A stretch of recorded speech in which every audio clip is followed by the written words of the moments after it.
your class is a little bit more archaeological than other classes. I know you all have a background in archaeology, so I will just say that in the kind of known division between history that deals mainly with texts and archaeology that deals mainly with material culture. When I talk about archaeology, about history here, I mean both of them. Okay, it's in the sense of the Greek word for story. The story of the past that can be told or recounted using either one of those means, through text and through archaeology. I will not. There is a definite bias towards archaeology in this specific course because we are dealing with ancient time periods. Okay, so the Bronze Age and the Iron Age. Although we already have writing and we have written evidence as to what was going on, it is still not very. It's still, in my mind at least, we know much more about the process of Mediterraneization and the history of the Mediterranean from archaeology, and this is of course truer for the western side of the basin than the eastern side. Okay, so although here during the Bronze Age, let's say the late Bronze Age, Amarna archive can shed a lot of light on Canaan in the 16th century BC, but at that time in the Western Mediterranean, we still did not have any writing, so we have to recourse to archaeology, and slowly, only towards the end of the temporal span that is covered by this course, can we see the beginnings of written history in the West. So we are kind of talking much more archaeology than history, although we are completely omnivorous in this course, and whatever knowledge of the past should work. Now, when we're talking about Mediterranean history, or the story of the Mediterranean, we should first ask ourselves, how old is the Mediterranean? And when we ask ourselves that, so we should ask it at two levels. First of all, how old is the Mediterranean for humanity? Of course, if you were born on the coast of the Mediterranean, let's say in Sicily, and you were living by the coast in I don't know, many thousands years ago, let's leave it in this kind of storytelling mode, you would probably not know that there is a Mediterranean, that you can set sail either east or west and get to wonderful, very, very distant places. How many of you have seen Moana? It's in the exam, you should see Moana. So Moana starts with the fact that they cannot cross beyond the lagoon, the entry to the village, and this was a kind of a general, probably a general perception until some point in time. So people knew about about certain basins of the Mediterranean. People probably knew that people can live up and down this coast, but they had no idea about what's going on there. At some point, things connected. Now, we can say that the latest point in history when things connected came with the Phoenicians, right? Because the people who departed from Tyre and went to Gibraltar by ship, they probably knew that they were sailing one basin. Okay, so this is this kind of earliest kind of positive evidence. People retained in their mind a concept of the Mediterranean as a sea. Of course, when we advance even a little bit later, then we've got our sea, the Roman Mare Nostrum of the Mediterranean, that is very clear and in the perception of people. It even became the center of the world in a sense, because if for many cultures, Africa was not known beyond this line, and people didn't know what was going on beyond the Caspian Sea, or let's say much further beyond the Rhine in the north, or something like that. So the Mediterranean was in the middle of three known continents, and it was all surrounded by a huge ocean, and this was the center of the world. And so this conception of the Mediterranean let us just be very, very conservative and say that it started with the Phoenicians. I think it started before, but again, let's set some kind of a time period. We know that it happened, where people would sail the Mediterranean from the Levant and get to the Pillars of Malkeret, later known in Greek as the Pillars of Heracles, later changed to Gibraltar. Why Gibraltar? Sorry, why Gibraltar? Why is the name Gibraltar? Whence the name? Okay, it's a some kind of mispronunciation, right? To mispronounce pronunciation. It's a mispronunciation of the word, of the Arabic words Jabal Tariq, after the name of Tariq, who was the general who conquered southern Spain. Okay? So it's a Jabal Tariq, but before that it became Heracles, the Greek hero, or and before that it was Malkeret, or king of the Phoenician god. Those of you who know a little bit of Hebrew, so it's Melkeret. Okay, king of the city, Melech of the Keret. Keret is the Hebrew name for a city. Right? Melech is the king, and so from that time. So this is our Mediterranean, and when it came to live in the mind of humans as a single basin. But then there is another level of in which we speak about the Mediterranean as a single organizing principle for telling a story or referring to a landscape. This is the level of writing history. Okay. It was very common once upon a time to write a history of Europe, and the history of Europe, of course, did it include Italy? Naturally, right? It's a Mediterranean country. It included Italy. Of course, it included Greece, and it included Crete with all the stories from the Greek mythology and the Minoans and stuff like that. So Europe kind of went from this line northward. Okay. And then you had histories of Africa that covered the Mediterranean coast, maybe excluding Egypt, maybe not, and they were going south. And then histories of Asia, where, for example, the Phoenicians were considered as part of the sphere of, as part of the world of Mesopotamia, of Syria, and other things like that. And then you could find in the same book the history of Sicily, when it kind of rubs shoulders with the history of Sweden, right? And it's completely divorced from what was going on in the areas of Carthage, for example, in North Africa, okay, so in Tunis, which is completely absurd in knowledge of in view of our knowledge of history. Okay, so for example, the Phoenicians or the Canaanites were considered as a kind of a backward Mesopotamian nation that really didn't make it in terms of writing and producing monumental architecture. They were not considered, along with, let's say, people of Ionia, as part of a Mediterranean sphere. They were considered as something different, and this is a very important bias that has been corrected by Fernand Braudel, a name that I'm sure most of you have heard at some point.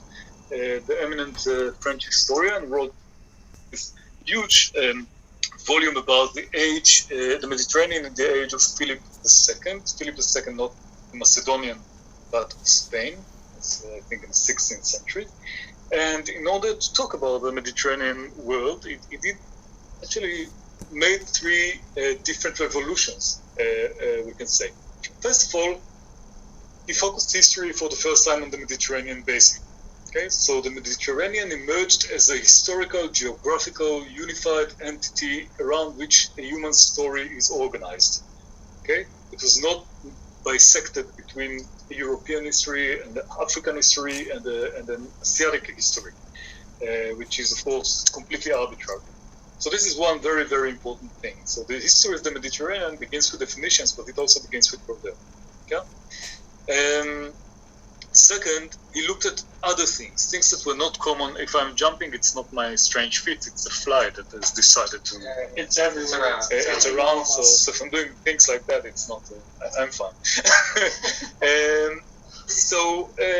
He was also writing history in a strange way. He was not very, very interested in politics. Of course he was interested in politics, but his history was not the history of dynasties and of royal lineages and of this battle and that battle and about how Friedrich Barbarossa drowned on his way to the Crusade. Okay. It was also this, but not just this. He also was concerned with cultural and geographical and economic dynamics, about how things changed in space and time, those things that are beyond specific political events.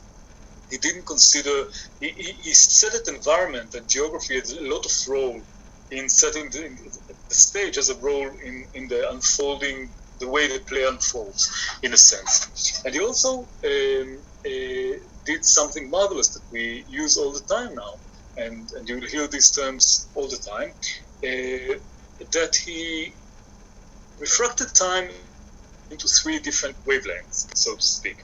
So there is the short terms, the contingencies of this king winning or losing this battle, Trump losing the elections. I don't know. These are events that happen on a very short scale. They can be pivotal to history. They can be extremely important, right? But they happen on a certain scale. And then we have the medium range. What is the medium range? These are sociocultural forms that are more persistent. They linger beyond the specific event. So, for example, the emergence of nation states. Of course, it's not a force of nature, but it usually transcends the rule of one government or the other. Okay? So, Romania is a nation state for, let us say, a few hundred years. So it has seen the rise and fall of Ceausescu, and it is now a liberal West European nation in the EU. Okay, so those little changes in government, the fall of Ceausescu, which is a short-term event, is superimposed on the existence of a nation state, a particular form of organization that happens in the medium range. And then we have the longue durée, as it is variously pronounced across the world in different terrible accents. The worst is my own, probably. But the longue durée is the long time range, and this includes environmental rhythms and things that happen on a geological time scale. So let us say the change or the interglacial period we are in now, that has started, let us say, 11,000 years ago, 12,000 years ago, and persists until now, is some huge chunk of time in human perception. But when it shifts again, we'll see how important it is in the last lesson, but when it shifts, something that is completely different is going on. Okay? The sea level drops, things are shifting in a very broad scale, and these are usually not events that we can feel in the lifetime of individuals. Okay? And don't ask me where the present climate change is falling in this range, because I do not know. He is blissfully dead and doesn't have to answer this question, and I'm not going to do the job. The next thing that happened, this, okay. In order to remember to bring you this book, which is so important, I had to give it on loan to Michelle, knowing that she will return it in the first lesson, because I would forget it in my office. So here we have this book, and this is a book called The Corrupting Sea, a study of Mediterranean history, no more, no less. Now understand something. When a person like Brodel writes a book like he did, right, it takes a lot of time before someone else picks up a pen and says, I'm going to try to do something similar, right? And this is for two reasons. First of all, well, it's a little bit redundant. If we synthesize everything known, so until enough material is accumulated to write another synthesis, sometimes should pass. And the other is the sense of, master, we are not worthy, okay? Which in my case would be completely justified, but it's lucky that gentlemen like with greater capabilities like Nicholas Horden and Peregrine Horden, those two took it on themselves to write a new history of the Mediterranean, a Brodelian style synthesis that, in terms of time span, it spans the period from broadly from the classical period to the Ottoman period, okay? And with really beguiling names, titles for, like, I also have a mustache, right? Yeah, that's a good one. 200 pages of bibliography. I never saw such a book. 200 Yes. pages, just It's also bibliography. very dry. Yes. That's a very large seminary book. So yes, what they've done is to be admired. I mean, they've written a wonderful synthesis, full of amazing scope. I could only, read with amazement and envy the book that they've written. And what they have done, which is very important, they've done several. So let's talk a little bit about how they changed the perception of the Mediterranean. So we've talked about the revolution of Brodel, and now let us talk a little bit about their revolution. So first of all, they showed the dynamic nature of the Mediterranean landscapes. Okay, so if before that, during let's say the 50s or 60s, where Moses Finlay, one of Max Weber's, well, I'm not remember suddenly if he was a student actually or not. I think he was, but he wrote economic history. So he treated the Mediterranean as a type of village communities that are not really in touch with each other. Each one is more or less apart. Okay, and then we have cities in the places where cities should be, so in junctions or near. The Mediterranean was perceived as a static entity, a hinterland spangled with small villages, all of them minding their own business, growing olives and drinking wine like in the days of old. And this is a static vision of the Mediterranean. Such a static vision of self-sufficient villages leaves very little place for commerce, for markets, and for interaction between communities. And this is one thing that Gordon and Purcell have changed. So their vision of the Mediterranean, which is even 20 years after this book was written, well, this business a lot of time. I should go for it now. I started studying archaeology when this came out. Okay, so when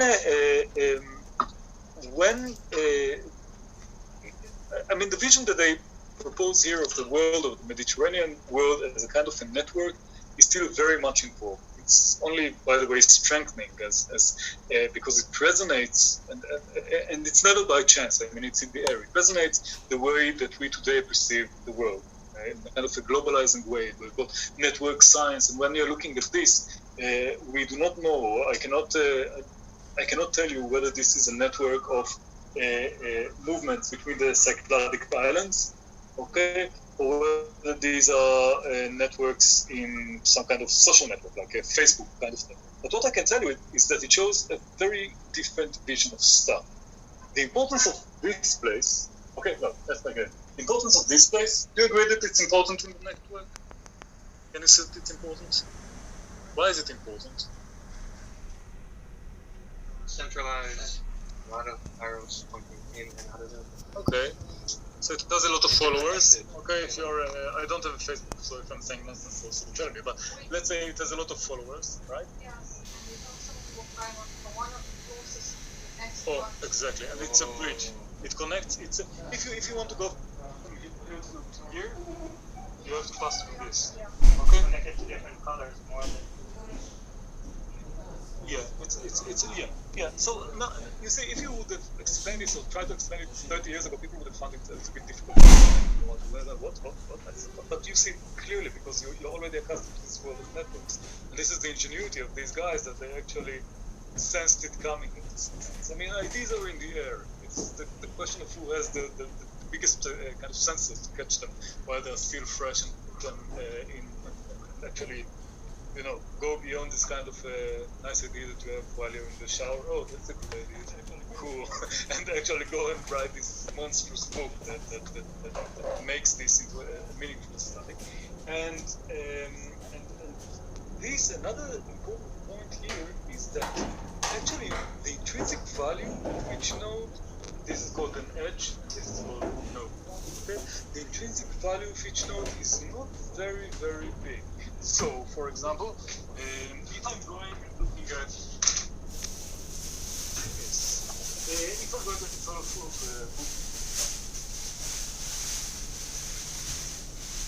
once every 4 lectures does the next year. If you're looking at this place, for example, what do you think about this island?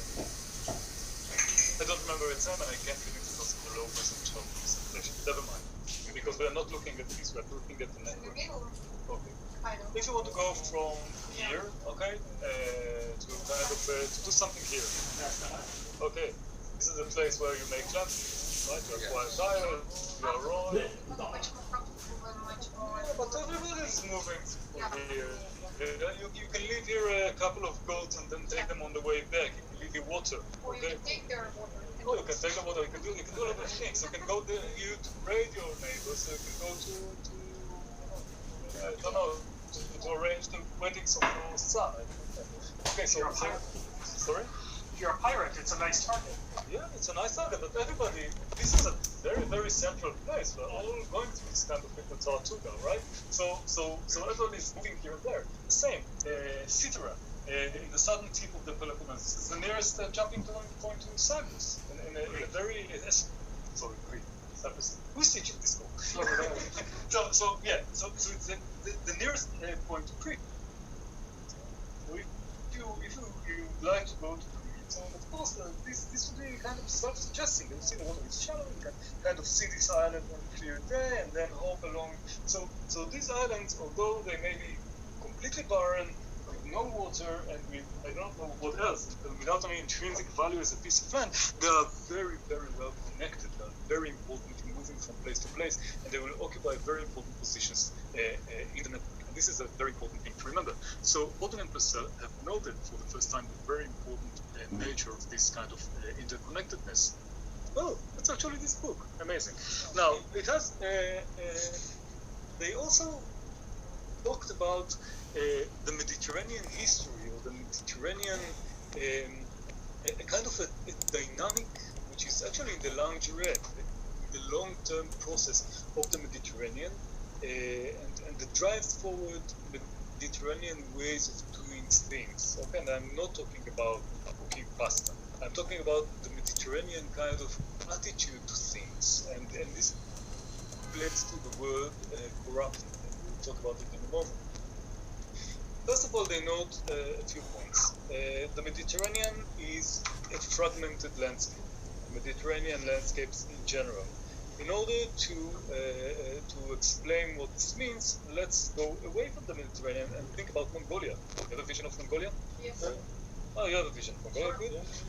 I have a few visions of Mongolia, but I've never been there. But what I do envision is all the steps, the steps, Yeah. but generally, land of grass that stretches over miles and miles, and it's more predictable. Okay, so it goes. You can more or less know that it doesn't really matter in terms of rainfall whether you set up a field here or there. So it has its own dynamic, but the dynamics are happening on a large spatial scale, and they are more predictable. Now, which of course doesn't mean that they didn't have good and bad years, and this drive ratings and stuff like that, and explosions of the population. It has a lot of dynamics, but it's not on the scale of the Mediterranean. In the Mediterranean, consider Israel. Okay, look at the map and look at the distance between the desert and not desert. Let us call it. Okay, the Mediterranean landscape. It grades very quickly from one place to the other, and even within places like the Mediterranean forest of Israel, we've got different patches. So if I've got a field in this spot, a field 5 kilometers away, or even 2 kilometers away, there can be a very large differences in the annual means of rainfall. Although it's the same thing. And Odin and Purcell begin the book with 3 Mediterranean places. One of them is the Bekaa Valley in Lebanon, a very fertile place. And only something like 25% of the valley is under cultivation every given year, because although it's on when you read the geography book, so the rainfall is there and the soil is good, but there are rocky places or rocky patches, and there are places where the weather is not really reliable, and the rainfall change between each year and the next is completely unpredictable. So it's not worth keeping a field there or keeping it out under cultivation every year, only on certain years. etc. So this is the other this plan. And the other, another thing that related to fragmentation is the ubiquity of uncertainty. Okay, in most places you can be quite sure that you'll get enough water to do the agriculture you want to do, or that you don't have enough water to do agriculture. Egypt is the other side of the coin, right? So you've got the desert, but you have the Nile. Okay, so you know how much more or less water you can expect. In the Mediterranean, it's completely different. I can have a field in a place that looks completely reasonable in terms of the vegetation around it, and then I'll have 3 years of kind of drought with no water for my field. Okay, what do I do to kind of avoid this terrible fate of 1 year when I have crops and other years I don't? When 1 year I have a lot of rainfall and other not, or change.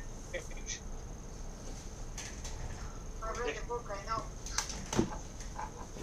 So tell me what you do without being, I mean, kind of don't look at police. What would you do? As farmer, others don't. Some give you a lot of rain, some little rain. Sometimes you're completely broke. What would you do?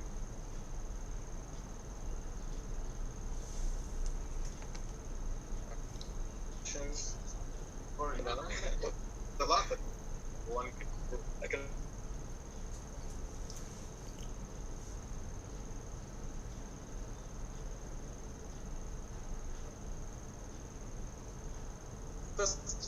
The first thing I can do is to diversify, not to put all the proverbial eggs in one basket. Okay, so I think that may be a very good year, and then the prices of wheat are very good, so I better maybe sow wheat. But then again, I may fall on a very, very dry year, and then my wheat will fail. What will I do? So I sow barley. Barley needs much less water.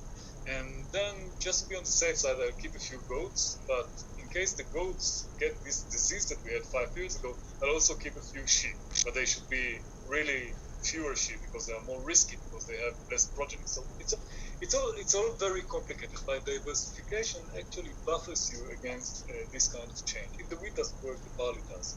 Okay, so this is one thing. The other thing you can do is use connectivity. This kind of connectivity is extremely important because it creates a landscape in which one of your most important assets is who you know. Okay, so in the linear, when your field is failing, so maybe your cousin just beyond that hill, his fields are fine, he was doing okay, so you can come and ask for a little bit of help, even for seeds for next year, and you know that you will help first of all because of course you're familiar, but on the other hand. His field can fail the next year, and then it will coming to you. So you are building this kind of economy made out of the best material in Earth for economy, death. Okay, so we are creating this kind of interaction between communities that is also built on movement. My ability to go to this place and ask, and it doesn't only and it doesn't work only in terms of when I'm actually in need. I need someone to schnorr, right? So it can happen in other ways. For example, when there is a glut. So I had an excellent year with my olives. So full of olives. I cannot eat all these olives. What can I do with them? Olives are great, right? You can make a wine out of wine. Again, this relates to Crete and Cyprus, right? I have these lobsters, and it doesn't have with ticks with the fly. It's something a completely different problem, but it gets worse as the day proceeds. Just saw that fly again. Okay, so you store and sell. So you store and sell, and olive oil. Olive oil has a storable, and it is easily can be redistributed and sold for a very high price. So it's good. So we've got this storage and this redistribution. When I have a year of glut, I'm selling, I'm saving. When I have a year with problems, so I'm collecting my debts again. Okay, and it's not bad to be spread all over the network. What a good means to be spread all over the networks. What would we do in order to cement such relationship? I don't know, marry someone from the other tribe. It's like intermarriages, building clans, building. I mean, there are many ways to do it, or the relations of Xenia in ancient Greece, right? The relations, the long term relations between families that they help each other when they're traveling. There are all types of relations you can form. So this is very, very important. And another thing that is important around the Mediterranean for this matter is the sea, of course. So now we're getting back to the sea, because this is the best medium for connectivity there can possibly be. It is not too big, right? It is not the Atlantic Ocean that you can't navigate across the canal. You can navigate the Mediterranean rather well. For most places in the basin, you can see land, okay, across somewhere. So you can move. It's easy. So this medium is very, very good for moving volumes and weight of goods around, from big boats to caboteurs who are just moving across the coast with the. Have you seen Mediterranean, that wonderful Italian film from the 90s? You should see it. Look for it. It's amazing. But it's it catches this essence of you're stuck in an island somewhere, and then some guy gets off the boat, and he has everything from rifles that he stole from one place to hash and and he's selling. He's moving from one place to the other, and he's doing stuff like that. So this is called the cabotage. Okay, this is a caboteur, and he's doing what he's doing is cabotage. And this type of connectivity actually gives thalassocentric. Okay, what would be thalassocentric? Who studied Greek in the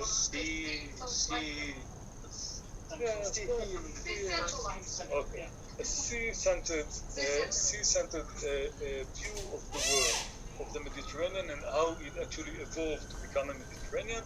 An alternative, if you are thinking, well, how could anyone conceive of it as something different, would be, for example, the world of the family of ideas that relate to the world system theory, for example. World systems theory is known mainly from Andrew and Susan Sherrod, two amazing and very important archaeologists who discuss the advancement of, let's say, again, I'm using civilization in the colloquial sense. It's a term that we'll have to kind of work through at some point, not now, but of civilization from the east to the west. And what they're saying is that the world, or the civilized world, the world of city-states, actually stems from the urban centers of Egypt and Mesopotamia, and then it is projected to nearby in a kind of self-catalyzing process to nearby places. So if I have a big city-state in Mesopotamia, so the guys in Syria are looking at it and saying, well, I'd like to have a big city like that with big walls, to be the big person in the middle, and then the model kind of moves along. So that would be this kind of a model about how urbanization came to the Mediterranean that doesn't stem from networks, something that we'll talk about a little bit later. Okay? These ideas, of course, appear in other spheres of Mediterranean culture and knowledge. For example, the idea that much of Greek culture, high culture, actually is a kind of processing of Mesopotamian or Eastern ideas. Okay, so there is this very famous book called The East Face of Helicon, written by the aptly named Martin West, that actually looks at the influences or makes the claim that is I'm not making a fuss out of it. It's not that total. That much of Greek high culture actually arrives in the West. So this gives it a kind of a different dimension that is purely Mediterranean and is based around the Mediterranean and is very, very important. And why is it corrupting? Forgive my Greek, I will not get into this citation right now, but why is it corrupting? First of all, what are we seeing here? Just to be sure that we are on the same page. So, or minors? Minor. Yeah, minor. That's minor sport jumping balls, right? So things. Okay? Mainon, it's from Cyprus. Crete in the Middle Bronze Age, and you can see here this reconstructed scene of bull leaping. I think that I'm not a big expert in Mainon art, but this was the kind of sport that the youth were doing, both boys and girls. You can find them doing this, and as you can see, it's well. Loads of fun. They were stuck on an island. They needed something to do. Yeah, now it's It was a good time. the world before Minecraft. Okay, so this is this is the full living scene, and why did I put it here? I have no idea. But anyway, Corrupting. You want to corrupting. say why was it? Well, where was the corrupting? Yes, and looking at this, I can't remember why I put here the full living scene, but never. So why is the sea corrupting? This terrible corruption of the sea. What will happen? What will be at the end? There's a lot of opportunity, and opportunity sometimes drives to the dark side. I think Use the force. Oh, no. that's for sure. But like people seeing other cultures and being exposed to other cultures, and yeah, they become envy. They want, like you said, bigger walls, be the bigger man. You want something you don't It have. can also happen over land. Yeah, but No. It's very difficult to maintain a kind of a totalitarian, closed frame of control over a society that is on the coast of the Mediterranean, or that behaves like that, or in other words, I mean, it's well, everybody who lives around the Mediterranean knows what to try to run a government in these areas. It's very difficult.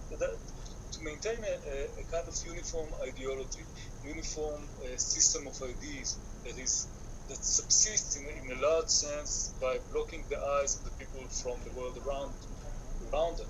It's very difficult to do in the Mediterranean all the time. Exotic things are getting across the sea, across the network. It's exotic ideas, exotic people. You can see it's far less provincial than other places. It is think about how very easy it is to keep the, let us say, Upper Egypt, for those who are not oriented, is the more African Egypt, right? The Egypt farmer content. I mean, he has the system of values and the rituals that he learned as a child. Everybody he sees around him does the same thing. The Nile rises and falls. There is no variability and there is no change. Sometimes there are disasters and stuff like that, but overall everything is the same as it has always been. Now think about the person who lives in, let's say, Tel Dor, or who lives in Knossos, or lives, let's not go too far from Egypt, lives in Avaris, right, the Mediterranean capital of Egypt. And how the story there is entirely different. We'll talk a lot about Avaris, but things are moving out of control all the time. You do not see the uniform Egyptian art. You can see influences from all over the place, from the Canaanite world, from Greece. People there look different. The burials customs are different. They bring new ideas and new. So things are the closeness to the sea makes those kind of ideological frameworks, or we can call them today in a kind of a completely anachronistic way, totalitarian. They make them more fragile. More open to outside influence, and remember again that the world today, we live in a society that is unfree in a very deep way. I mean, our institutions and our ideology is free, but today you cannot escape society in any way. Like if you are done, vaccination with the pressure down. Vaccination, yes, or I mean, vaccination. We can talk about specific case, maybe justified, but today you cannot disappear, right? Think about it, you cannot disappear. I mean, we've got hundreds of sensors all over us. I mean, they are very easy to find. We cannot actually escape the world we are in. Okay, and this is another very important film that you should watch. In order to pass this course, is of course the Pirates of the Caribbean, right? Where Jack Sparrow is complaining all the time about the world that is disappearing. There are no places off the map today. Now think about the world of the sea during the Iron Age and the Bronze Age. People are used mainly to cruise along the around the coast. I mean, people who are on the coast, on the beach, the governments, the rulers are completely helpless against the influence from the sea. People appear on the horizon. We'll talk about it when we talk about the city and their appearance. There is something completely wild and completely free about it. I mean, it's once people get an idea of something going on beyond this ideological system, they can simply go. No one can catch them. Okay, there is still places to go. If you lived in Tel Abu Hawan, let's say Haifa of the Bronze Ages, and you wanted to disappear, you'd go to the Kermel. No one would find you. No one would know how to identify you. There is still no face recognition. Okay, so this is the corrupting power of the sea is much more palpable in such societies in the past. Another thing I'd like to talk with you about in this lesson is the Mediterranean archaeological record. So we've got this concept of the Mediterranean now as a kind of a historical entity that was known to humanity, let us say, since at least the 9th or 10th or 11th centuries BC. And then we've got the Mediterranean as conceived for the first time as a historical entity by Fernand Braudel, and then reconceived as a kind of network with mechanisms of want and need and fragmentation and connectivity that is the language of Odin and Purcell. And now let's talk a little bit about the Mediterranean as an archaeological entity, as a place that is being explored archaeologically, because again, most of our course we talk about time periods that are archaeological. I'm sorry that you have to face this right now. And this is the main exclamation that we were running in Engedi, and if my friend Avi would have seen that, killed me for showing this, kind of those working photos that are snapped it from the computer. But it's a good thing to show because it shows us something. They are all a little bit archaeologists here. It doesn't show us much. It shows us shallow bolts with no sacks on them. Another bolt this, a wall here, some terrace wall there, something well-defined here. So for those of you who are not familiar with archaeology in Israel, so this is called the wall, right? Three rocks, make a wall. So even one stone properly placed is if it makes a line. No. Okay, so actually this is the kind of explanation of it. Okay, so and when we face such a thing, then we can actually interpret it in three different ways, and or in several different ways. And again, like everything else, I'm simplifying the hell out of things. And I apologize to those who are sensitive to it, but this is again the scope of what we are doing. We can look at it from a cultural history perspective, and this is one Mediterranean excavation. We can talk about many others, and it's very important to understand these things. What would be a cultural and historical approach to this sequence that you see in this site? Did you study archaeology, about archaeological method theory, or any kind of something like that? Not you. In a few years. It's been a few years. It's a completely different material culture.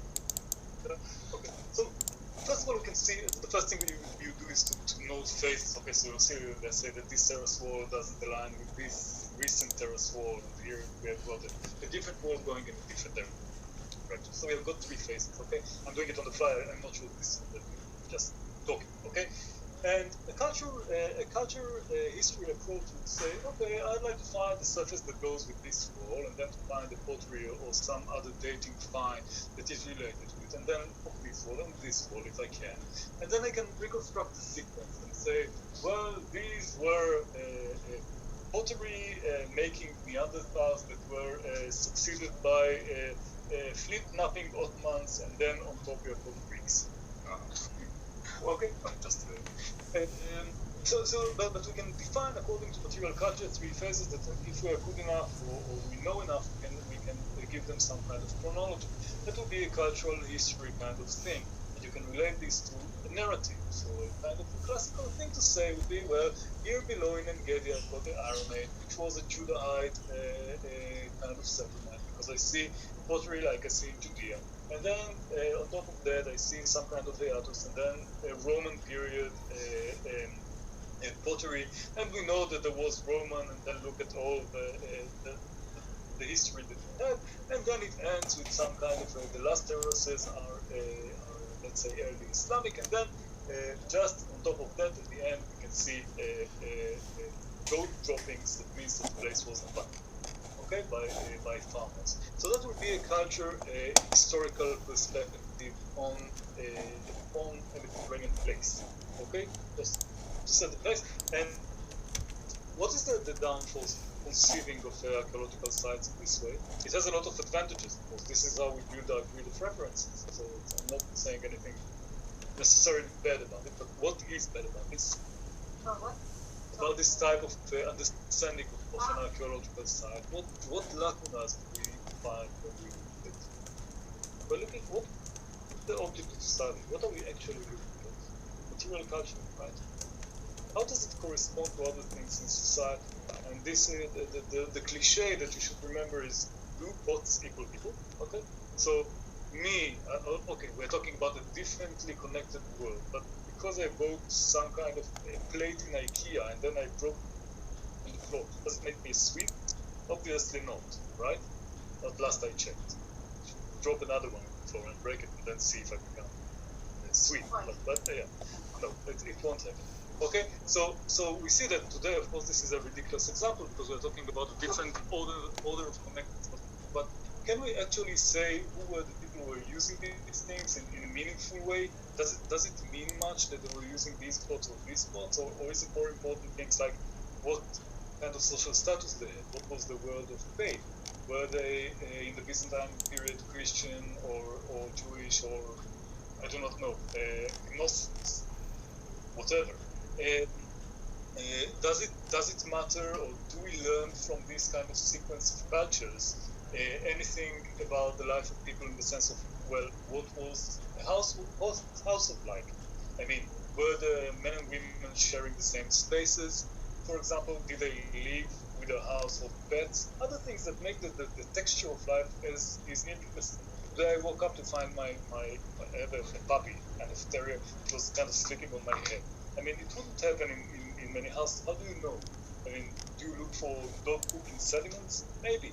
But these are the type of cultural history questions of who lived where in terms of huge units of material culture misses out a lot.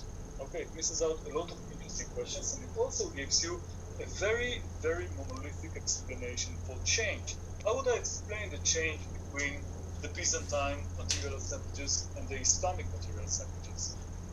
This is Byzantine and this is Islamic, so the Islamic people replace the Byzantine. How did it happen? Well, maybe they run away, or maybe it's war. But it gives you this kind of one nation displaces the other, like a kind of game,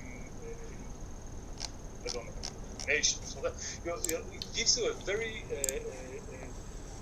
boring history that everything is either immigration or war, and it doesn't have any nuances. And this actually warps our understanding of the historical record. So to take this case in point of the change towards the Islamic period, you should know about it quite a lot, right? I guess already. So for many years they thought that, well, the change to the Islamic period was marked by abandonment and by destructions, and well, it was the land has been depopulated.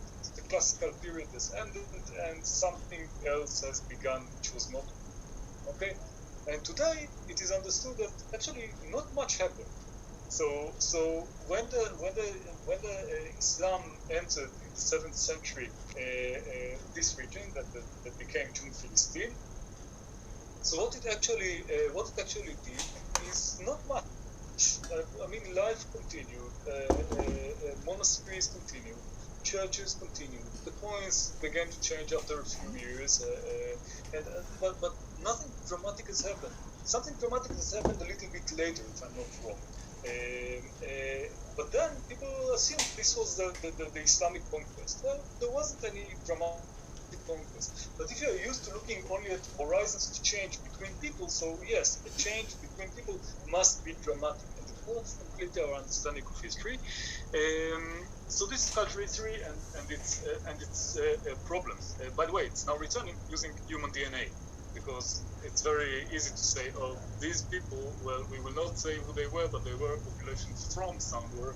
They replaced others, and we are back to the 20th, to the early 20th century, where the arrival of blonde Aryans from the north actually is the cause for any kind of good cultural change anywhere. Okay, Dorian invasions, stuff like that.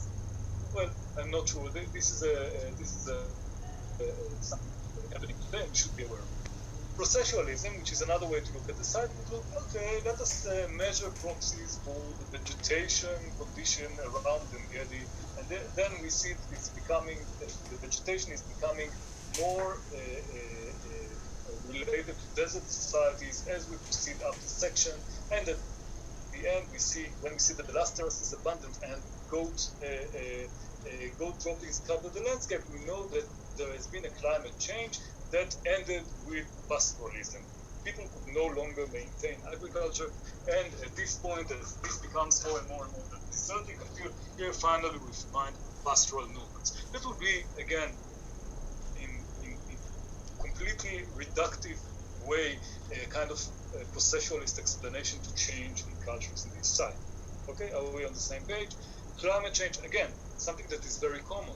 Climate change today drives every change from Bronze Age collapse to whatever. Just in case it's the period where we are very, very concerned as a culture about culture change and see it as something that is going to hit us not for political scale, and then we project it to the past. Well, okay, could be, maybe not. But again, this also has this side of tyranny, and of course, processualism would just look at this side and ask questions like, okay, who lived here? What were the power relations in this household? Can we see any type of ideology, let's say a central place, or do we see differences in the size of rooms that can tell us about differences in society? Do we have hard to access parts of the house that may have housed women or some other part of the family that had to be sequestered from strangers in certain types of cultures? Do we see any kind? So this would be a kind of post-processualistic thing. Again, it has its own pitfalls. At the end, I can start analyzing why a white Israeli male, am excavating this specific site. What does it tell about the site and my own interpretation of it? What's my place within this network of being, and until I gaze too deep into my navel and drown. Okay? So this is the non-productive side or aspects of post-processualism, and between all those different approaches, and there are many more trying. Post-processualism, by the way, it's a plethora of things. We've got feminist archaeology that overlooks the biases, or tries to overlook the biases of people who are looking for kings and not for example, female members of society, who were half the people, right? That are looking for children, that are looking for other things. So it's a very complicated thing, but between those different conflicting explanations of each side, we are trying to patch up the story of the past. This is what is happening today. This has not always been that way. How did the archaeology of the Mediterranean begin? Well, if this is the image of the Mediterranean, it's a kind of, the Greek gods and nymphs are frolicking around the sea, and lovely stuff is happening. Maybe this person and the way he's dressed kind of embodies things. Because, right? Identify the person. Don't make the mistake of calling him Nicholas.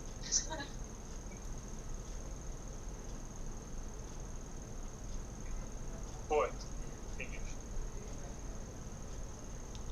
Lord Byron. Yeah.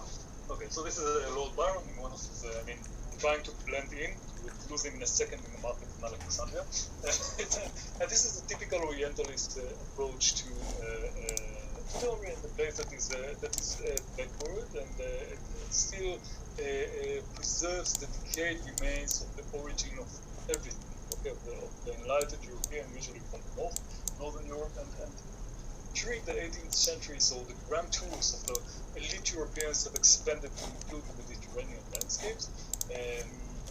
Lord Byron famously made such tours, but they were actually looking for their own roots. They were looking for the land of Homer. They were looking for the lands of Aristo,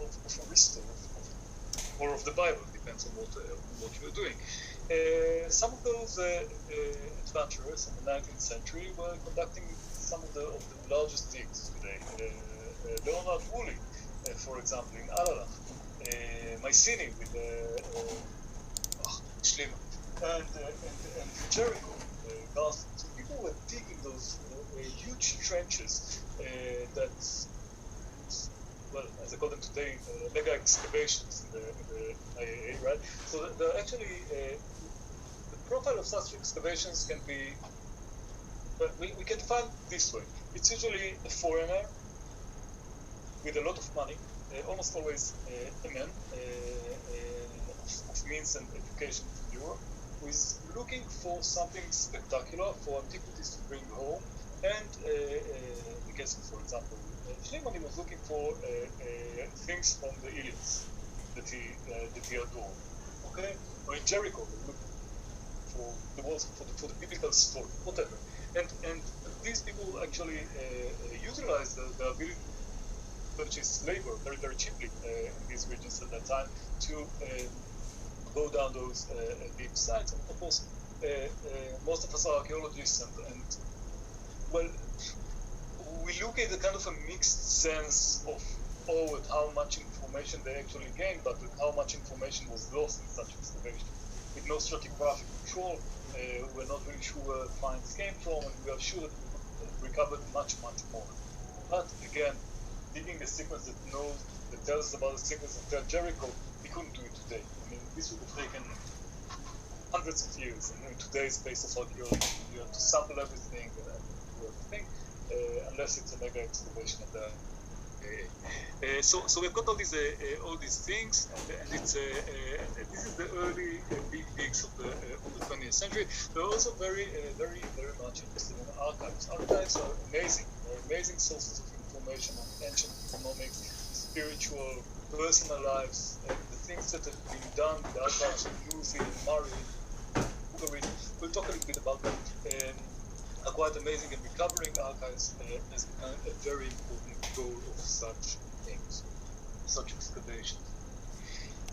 And then during the 50s or 40s, late 40s, 50s, another change occurred, and this is the rise of national archaeologists across the Mediterranean as colonial powers receded. The profile of the typical archaeologist has changed. For example, Themistocles Zemit in Malta, Maltese, knighted, by the way, Sir Zemit, who founded Maltese archaeology, or Lebanese history and archaeology that try to make the connection between the Phoenicians and present-day Lebanese, or in Israel, which is a prime example of it, trying to connect. This is Yigael Yadin. This is so many levels of meanings and connections here. Him with Prime Minister Ben-Gurion, so Yigael Yadin. You can see the height differences, which are quite staggering. But the illustrious chief of staff turned archaeologist was actually quite a brilliant archaeologist, and he was actually excavating with the Bible in one hand as an excavating with digging tools in the other, and finding Chatzor and Gezer and other cities that were and the architecture that was related to King Solomon. So all these people are trying to build the bridge between the modern nation states and the past people of the land they are inhabiting. Okay, so this is an ideological kind of construct. Doesn't mean, of course, that they were doing necessarily bad archaeology, but they were being very, very selective. Because I can excavate a site to perfection. For example, I can excavate a Chatzor to perfection, and this is what makes Yigael Yadin a great archaeologist. But the blind spot is, of course, that we do not excavate things that do not follow or interest the main narrative. So for many years, for example, Islamic archaeology in Israel has been quite muted because it does not because of any evil intent, but because people were interested in the story of the nation, about the Roman period, Herod, and about Temple Mount, and about the Bible. And this is what they were doing, and this is what they were raising funds for. Okay, and this again gives us a kind of a very biased picture of the past. Of course, we keep on doing it all the time.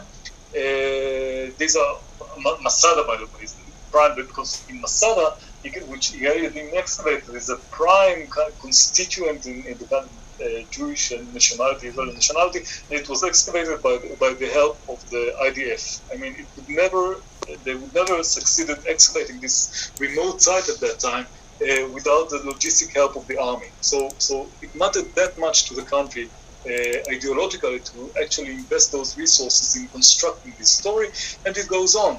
Of course, the excavations near the Western Wall, again, something that no academic could do. This has to rely on government resources, big money, a lot of construction, and again, the choice. The archaeology there, I mean, it's a little bit controversial in terms of methods, but let's say it's good. But let's look at another aspect of it, and this I asked in the other class to demonstrate it. If it were Palestinian archaeologists digging with all this money, would probably rather excavate the level not of the Herodian street, but the level of the street leading to Haram al-Sharif, and presenting a picture of Jerusalem as Haram al-Sharif and the paths leading out to it, leaving the Herodian street filled in. So it depends on who is constructing the narrative, and this is perhaps a pitfall of those national archaeologists. You recognize this site, I guess. No, I don't. You've been there, no? Mozart, I thought everybody was there at some point. No, I came after Mozart. I came after Mozart. Ooh, this was... Okay. So, and today, most of the archaeology around the Mediterranean is done ahead of the bulldozers. So, the statistic is that the Israel Antiquities Authority, and they actually kind of verify the scale of it, issues something like 200 excavation permits each year for a land the size of Israel, right? It's not the United States. It's a very small number. 200 excavation permits. Most of them are for construction or for work ahead of the bulldozers while the country is undergoing construction, and it's the same over most of the Mediterranean, okay, especially Mediterranean Europe. A lot of heritage is being destroyed for development. People have to live someplace and then build roads, that's fine, and very large-scale excavation projects are what fuels Mediterranean archaeology today, and it's also a blessing and a curse. Here you see 1,000 squares in Mozart, which is unbelievably huge excavation, most of it or some of it in Neolithic contexts. Now, this, I mean, not saying a word about the wonderful people and professionals in Mozart work there, and I know all of them personally. It's impossible to manage an excavation in winter in the mud across 1,000 squares of Neolithic with two excellent archaeologists. It was Hamoudi and Kobi Vardi, they are very experienced, and other helpers and area managers, but it's simply completely non-feasible. So the archaeology is not state of the art, it's not the best.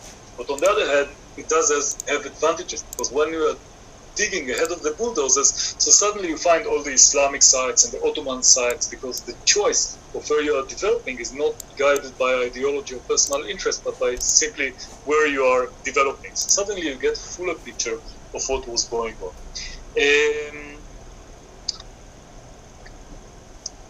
5 more minutes. So today, actually, what is going on is mainly those kind of ahead of the bulldozers. The big digs of the early 20th centuries are gone, and the 20th century are gone. And this is because today, in order to run a state-of-the-art academic dig, you have to invest a lot of money and a lot of time, which makes opening a third site almost completely unfeasible economically if you want to do good stuff. This is archaeology today, right? I've been dressed like a Teletubby 2 in some of my digs. Do you know what they are doing? It's not COVID. Collecting sediments. They are collecting sediments? Yeah. They're collecting sediments. For Poland, you wouldn't dress up like this. This is for corn. For the Poland wedding. What? Corn? No, this is for human DNA. Human DNA, so they do not want to pollute the sample with their own DNA, so they're dressed up like this. But look at the preparation work. Look at the sections with all those little.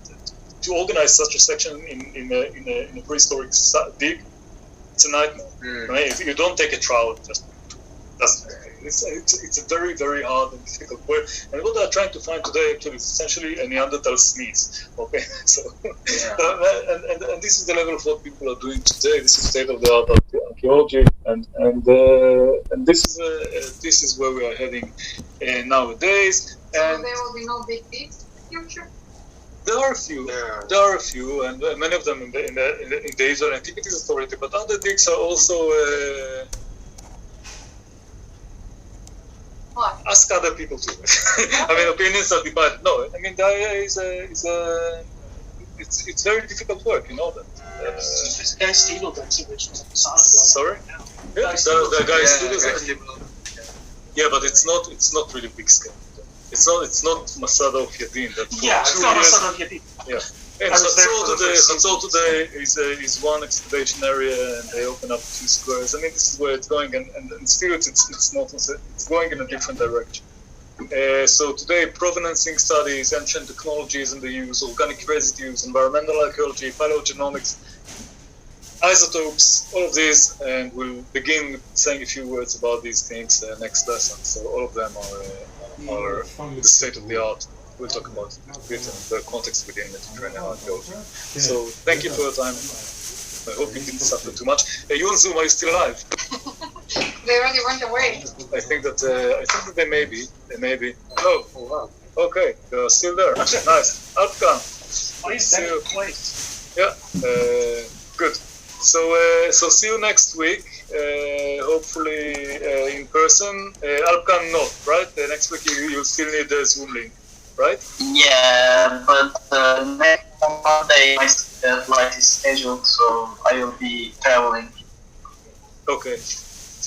Okay, great guys. So see most of you, or all of you in person next week, and goodbye for now. Thank Ciao.